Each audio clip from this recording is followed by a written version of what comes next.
Hello, everyone. My name is Wadzanai Garwe, Wadzi for short. I am a coach, an executive coach on toxic workplaces. I talk about bullying and harassment. I talk about grief, and I talk about domestic violence. I am a domestic violence survivor. I'm going to make a disclaimer as I say that. I am not here to judge. I am not here to apportion blame. I am here to work through my story, my reality, and my perceptions. So please do not take this story and say what Z said, her ex is abusive. No. I am saying that my ex and I had a toxic relationship. One of the things that I always say to people is just because a person is toxic to you, it does not mean that they're toxic to other people. Our combination was toxic. And that's all there is to it. Punto basta. Full stop. This picture, this portrait of me, I love it. I have it behind me right now. I'm going to have it. I'm going to look at it. I'm going to have it. It is my fulcrum. And I have it because it shows the conversation between my inner child, my younger Wadzi, and myself today as I am an adult. My daughter says that this is the most narcissistic thing I've ever done. Get yourself painted, a portrait of yourself. In fact, a portrait of two versions of yourself. But it's actually the most loving thing I have ever done for myself. I got a picture of the person I love most in this world. I got myself painted. I love myself. And part of that self-love is coming to terms with the decisions I have made in my life. It's coming to terms with some of the actions I have taken. And it's coming to terms with some of the values that I took on that were not my original values. So when I had this picture painted, it was at a time when I was most in despair. I was really ill. I was suicidal. I almost killed myself. And I sent a picture to the artist, Ras Silence Motse. And he saw me as I am, in my purity. And he painted me as I am. But not only did he paint me, he conceptualized what I wanted. I just sent him what I was thinking of. I wanted a picture of me with my younger me, a conversation with my younger me. And he sent me two paintings. One was younger Wadzi at the front, and I was on a road, and what older Wadzi was behind, kind of like the road to each other. And the second one was us looking at each other in the mirror. I loved the mirror. And then we discussed the fact that I love wood. And so he gave me this. This is the final product. And it has been a journey. It has been a journey for me to return to who I was, to return to my inner child. But also it's been a journey to understand what it is and who I am. I'm doing this series around domestic violence because it's something that we all need to come to terms with. Until 3 weeks ago, I would have denied that I was a domestic violence survivor. I would have told you, me, are you crazy? I'm a development professional. I'm an economist. I lead teams. I make decisions. I talk to leaders. What are you talking about? But I was. I am a domestic violence survivor. I just want you to sit with that for a moment.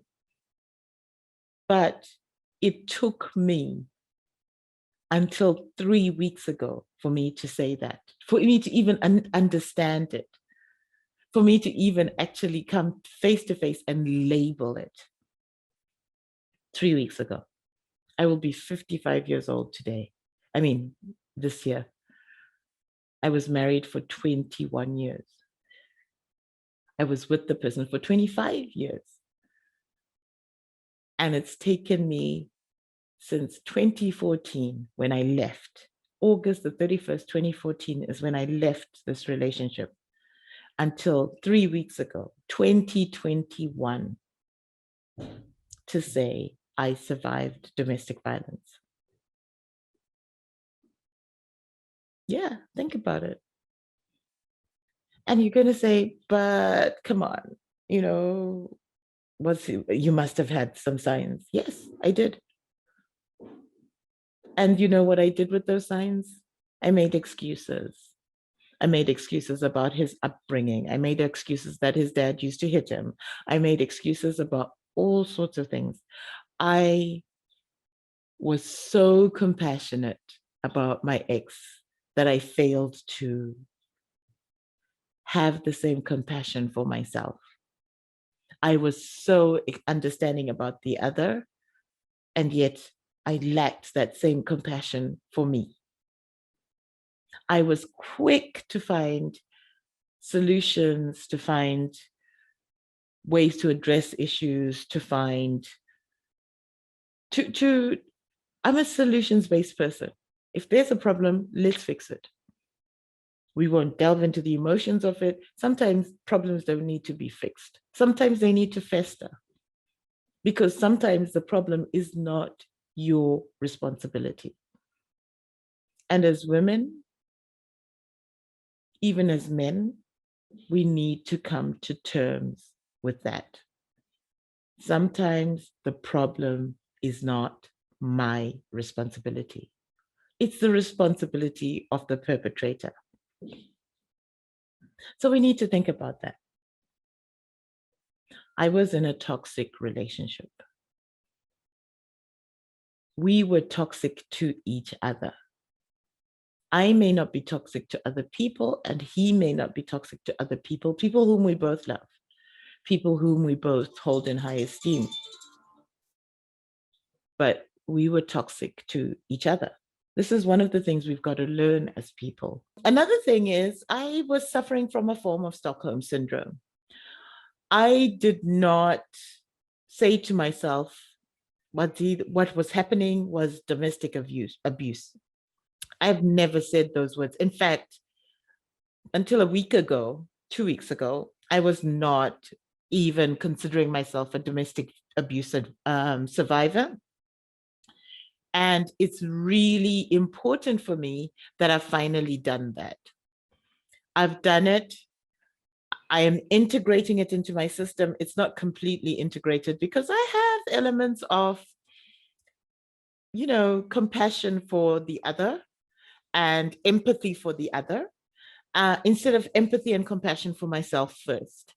So if he would have abhorrent behavior, I would sort of say, oh, it's the way he was brought up. He was, also abused as a child.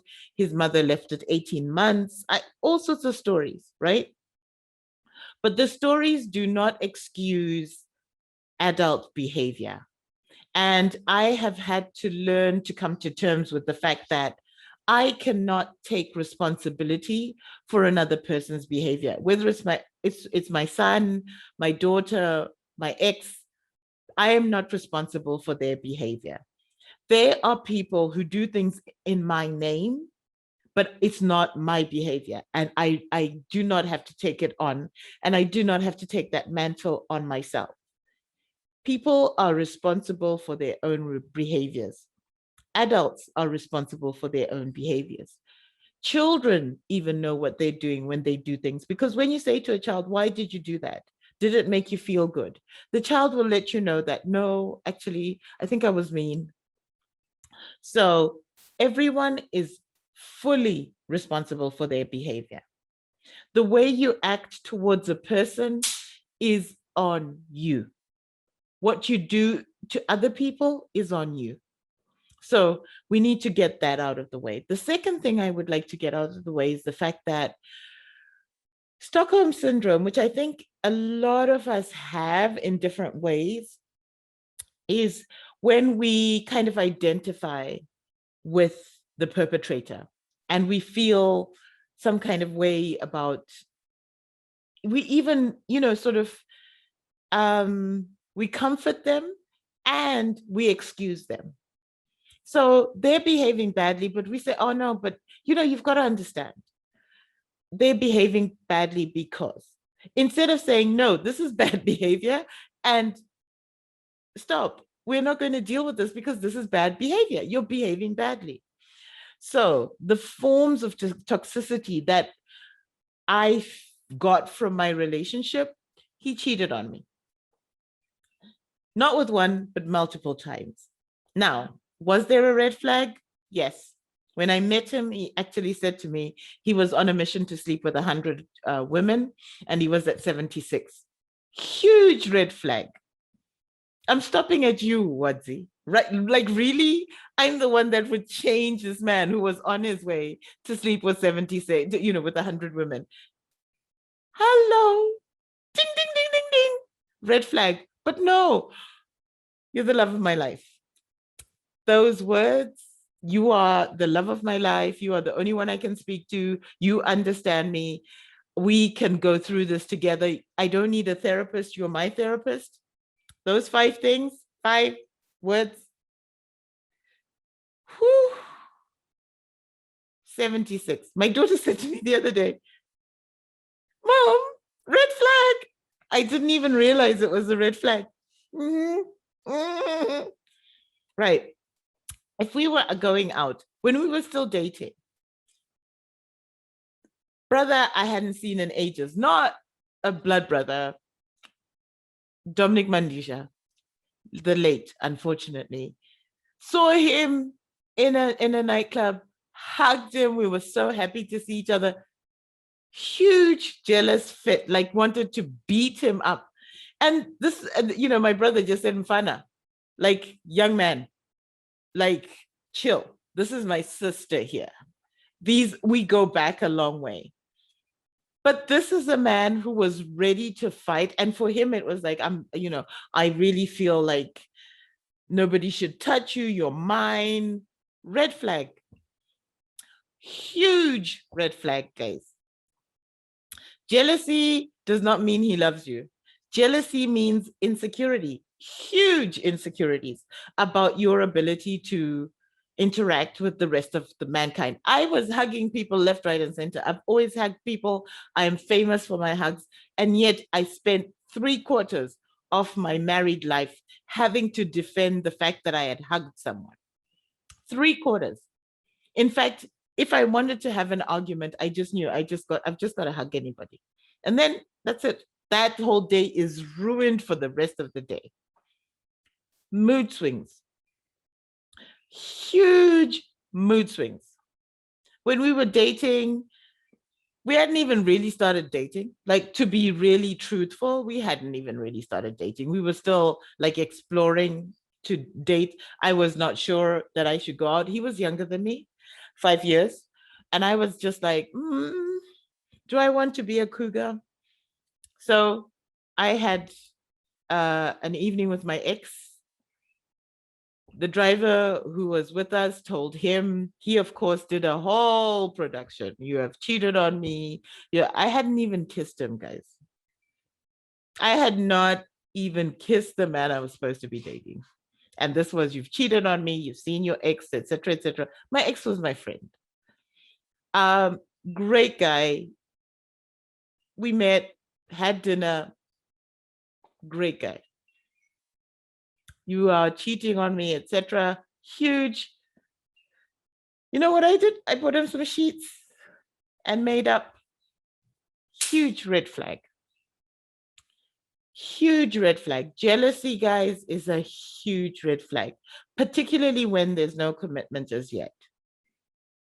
Even when there is commitment, I'm allowed to see my exes. I had a relationship with an ex. It doesn't mean that every time I see him, I'm going to sleep with him. It doesn't even mean that I still want to sleep with him or if we ever slept together. Doesn't mean any of those things. I have exes that I never slept with. We didn't even kiss. So, and when we were married, he absolutely refused for me to go to my ex's funeral. Like this was a huge reason for another fight. So, red flag, right? Can you see? All these things, all these, but hindsight is 2020, right? At the time it happens, you feel bad, you're like, oh, and he was so good because I was always the rational and logical person. And he was always the, what is it? The emotional one. He was the one who felt stuff, right? So I was always like, oh, you're my better half because you feel stuff. I really don't have that, that ability. But it was highly, highly manipulative. If he did not want me to do something, he had a mood swing. If he did not want something to happen, he had a mood swing. If he saw that the mood swing wasn't happening, we would suddenly have amazing sex, anything to get me out of doing something I wanted. Unfortunately or fortunately, he married somebody who believed in what I wanted to do. My father had always told me, and my mother had always told me, your job is your first husband. So I honestly just said to myself, I have to keep my sanity, and my work was my sanity. Another thing is, I would say to him, you are too much. I said this from the get-go. You are too much. I can't spend long periods of time with you because you overwhelm me with your feelings, with your needs, with everything. I said this. I saw it. I said it to him. And I would leave. I would go. And fortunately, I always had a job where I traveled. I used to work I've always worked for the UN. And well, the UN, non-governmental organizations, etc. So I've always had to go to the field, to go on mission. So when he got too much, I would be gone. I'd be gone for weeks. I would be gone. And one of the things he did while I was away, I went to the UK, and he sent me a message to say that he had got an infection when we started sleeping together, and he thought it was his zip, and then he was taken. And I was like, really? And this was another control thing. Like, you went away, you must have cheated on me, you left me with an infection. I was like, no, I went on holiday, which was planned, to visit my friend. So these are the sorts of things. Red flags, huge. They were huge. If I'm now telling you the red flags and I can see them, you're sitting there going, why didn't you leave? Because for me, it was like, oh no, he really loves me. This is about me. I really need to make him feel better. I didn't stop the hugging though, because like I love hugging people. That's my thing. It's a signature. Another thing that would happen is he would call, right? When I was having meetings. Oh, one of the biggest thing he ever did, and I was livid, livid, livid. I went on a retreat. I was at school, I was studying, I went on a retreat to Cape Town. He refused to come. And then he called the organizers to ensure that I was on this retreat. He did this twice or three times with my jobs, called people, called my supervisors. Like, I don't like what you're doing with my wife. I was like, hell no. Don't you go touching my work. That's not any of your business. But this is the amount of insecurity I was dealing with. And this is before I got married, the first time he did it. Can you imagine? Red flag, ding, ding, ding, ding, ding, ding, ding, ding, ding. Red flags everywhere. But I did not see them. I was in love. We were so happy. We were doing our thing. And we did. We had a lovely time. We used to go visit places, but he wanted to do stuff just him and I. The minute it was him and I and other people, there were issues. If we were together doing our shit, we only need each other, he would say. I only need you. You're the only person I need. And at first, it's very gratifying, right? At first, it's like, oh, this is great. But this continues. It then comes to the kids. Oh, no, I don't want my kids going anywhere. Oh, no. And at first you think, oh, it's going to make them safe. And then you realize, no, this is actually a control thing. And it is a control thing. So, red flags. Now, the first part of our series is going to deal with shame and blame. And it's the shame of admitting that I am a domestic violence survivor. Shame. How could I, Wadzi professional, kick-ass professional, have been domestically abused? Shame. I was ashamed. I didn't even know I was ashamed. That's even it again, I was like, no, I was kicking. I wrote an agreement with the mistress. Yeah, you heard that. I wrote an agreement. They all three signed. We all signed an agreement. I lent the mistress money.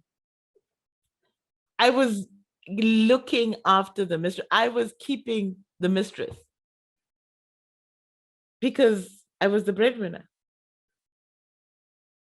Shame and blame, self-blame.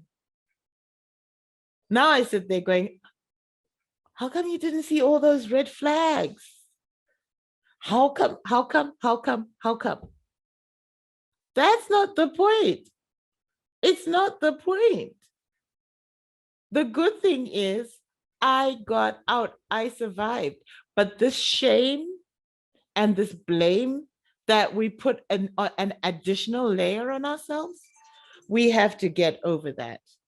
We have to stop shaming and blaming ourselves, and we need to start living, and we need to forgive ourselves. So the first series is about shame and blame and forgiveness. So we're going to do the first, we're going to do the first webinar on shame and blame. And then the next one we'll do on forgiveness. How do I forgive myself? How do I come to terms with what I did? If you notice, it's all about me. I am the only person I can change. I am the longest relationship I will ever have with anyone. The longest relationship you will ever have with anyone is you. You are the longest relationship you will ever have with yourself. I am the longest relationships that I will ever have with myself. And that's why this picture is so important to me, because I need to remember to love myself first. I need to love myself enough to see the red flags. I need to love myself enough to not blame myself. I need to love myself enough so that the self-talk I give myself is not one of shame and blame. And I need to forgive myself.